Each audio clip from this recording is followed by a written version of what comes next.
সে ছিল একটি রক্তপায়ী ভ্যাম্পায়ার, সে রক্ত পিপাসু একজন নরঘাতক। এই আন্দোলনে পাইকারি হারে নির্বিচারে শেখ হাসিনা আন্দোলন দমনের যে পন্থা অবলম্বন করেছিলেন, সেখানে শিশু, কিশোর, তরুণ, শ্রমজীবী মানুষ, রিকশাওয়ালা জীবন দিয়েছে অকাতরে। একটি দানব, একটি মহিলা ফেরাউন একটি সরকারকে আপনার পতন ঘটানোর জন্য রাস্তায় নেমে এসেছে। হত্যা এবং রক্ত দেখে যিনি আনন্দিত হন, সে কি কাঠগোড়ার কাছাকাছি আসবে না? তার কি বিচার হবে না? আজকে আপনারা জানেন, এই যে ছাত্র জনতার আন্দোলন, রক্তস্নাত আন্দোলন, এই আন্দোলনে পাইকারি হারে নির্বিচারে শেখ হাসিনা তার সর্বশেষ রক্তচোষা আন্দোলন দমনের যে পন্থা অবলম্বন করেছিলেন, সেখানে শিশু, কিশোর, তরুণ, শ্রমজীবী মানুষ, রিকশাওয়ালা জীবন দিয়েছে অকাতরে।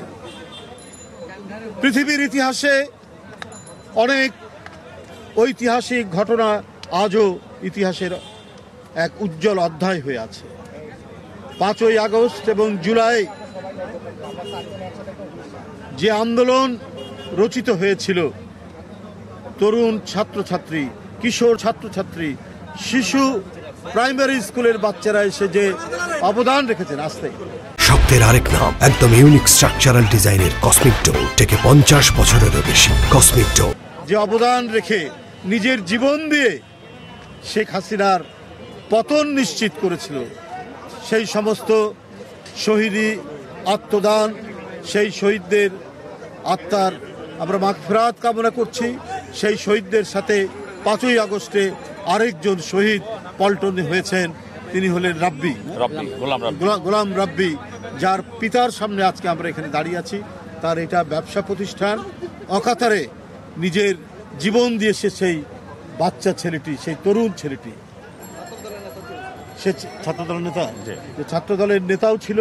আপনারা এদের অবদানে আজকে শেখ হাসিনা নেই। কেউ কেউ বলছেন যে আওয়ামী লীগকে ক্ষমা করে দেব। কি করে ক্ষমা করবেন? আমরা আওয়ামী লীগের সাধারণ সমর্থক যারা অপরাধ করেনি তাদের কথা বাদ দিলাম, তাদের প্রতি আমাদের কোনো ক্ষোভ নাই, জনগণের কোনো ক্ষোভ নাই। কিন্তু যে মহিলা হেলিকপ্টারে ওঠার সময়ও নাকি তার আইন শৃঙ্খলা বাহিনীকে বলেছেন, তার আইজিকে বলেছেন, দেখো তোমরা আন্দোলন দমন করতে পারো কিনা, ক্ষমতার জন্য, লোভের জন্য, রাষ্ট্রকে গ্রাস করার জন্য নিজ দেশের আলোক পিয়াসী শিশুদের হত্যা এবং রক্ত দেখে যিনি আনন্দিত হন, সে কি কাঠগোড়ার কাছাকাছি আসবে না? তার কি বিচার হবে না? তার কি শান্তি পাবে না? তার এই অন্যায় এবং লাল চক্ষুর সামনে যারা নতজানু ছিল এবং শেখ হাসিনার কর্মসূচি যারা বাস্তবায়ন করেছে, জুলাইয়ের গণহত্যা যারা করেছে, সেই আনিসুল হক আইনমন্ত্রী, সেই হোম মিনিস্টার এবং সেই সমস্ত পুলিশ কর্মকর্তা, আইজি এবং আরও যারা এখানে ছিলেন, যারা নির্দ্বিধায় এই বাচ্চাদের মিছিলের মধ্যে গুলি চালিয়েছে। যে বাচ্চারা টিফিন হাতে করে স্কুলে যাওয়ার কথা, সেই বাচ্চারা একটি দানব, একটি মহিলা ফেরাউন একটি সরকারকে আপনার পতন ঘটানোর জন্য রাস্তায় নেমে এসেছে। আর তাদের রক্ত পান করতে শেখ হাসিনা বিন্দুমাত্র তিনি দ্বিধা করেননি। সে ছিল একটি রক্তপায়ী ভ্যাম্পায়ার, সে রক্ত পিপাসু একজন নরঘাতক মানুষ।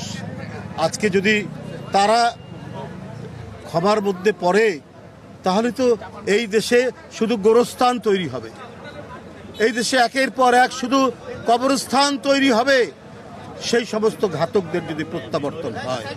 বন্ধুরা আমার, আজকে বিচার বিভাগ, আজকে আইন শৃঙ্খলা বাহিনী, আজকে পুলিশ, র্যাব, সবকিছু ছিল তাদের নিয়ন্ত্রণে।